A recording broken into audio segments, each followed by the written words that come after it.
It's no secret that there's quite a bit of bad blood within the British royal family these days. In fact, relations between the feuding factions have become so contentious that both sides have essentially abandoned their efforts to convince the public that all is well. But even with the cat mostly out of the bag, the royals still aren't willing to let the famously unscrupulous British press push whatever narrative it wants with regard to the rift within the Windsor clan. For many years, the royals would keep unruly media outlets in line simply by threatening to cut off access. Anyone who spread unflattering info about the Queen and company would be persona non grata at future press events, and in many cases, that threat was enough to keep rogue reporters in line. In addition to Harry and Meghan's recent lawsuits against various photographers and publications, William and Kate have issued stern statements cautioning the press about overstepping their bounds. And this week, in an unprecedented move, the Cambridges joined forces with Prince Charles and Queen Elizabeth to blast a BBC docuseries that they claim offers an unfair and inaccurate portrayal of several members of the royal family. The three royal households representing the Queen, Charles and William said, "A free, responsible and open press is of vital importance to a healthy democracy.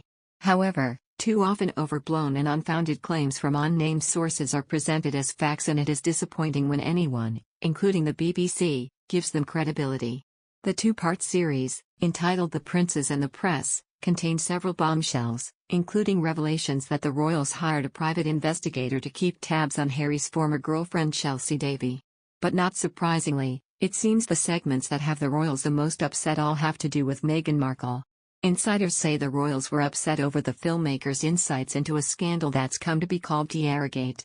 Apparently, Meghan selected an emerald tiara for her wedding, but for reasons that aren't entirely clear, the Queen vetoed that decision and encouraged her to choose another one. In general, the wedding planning process seems to have exposed and exacerbated the cultural differences between Meghan and her in-laws. As you may recall, there were claims that Kate made Meghan cry when she lambasted the bride-to-be after learning Meg had given Princess Charlotte permission to forego wearing tights during the ceremony.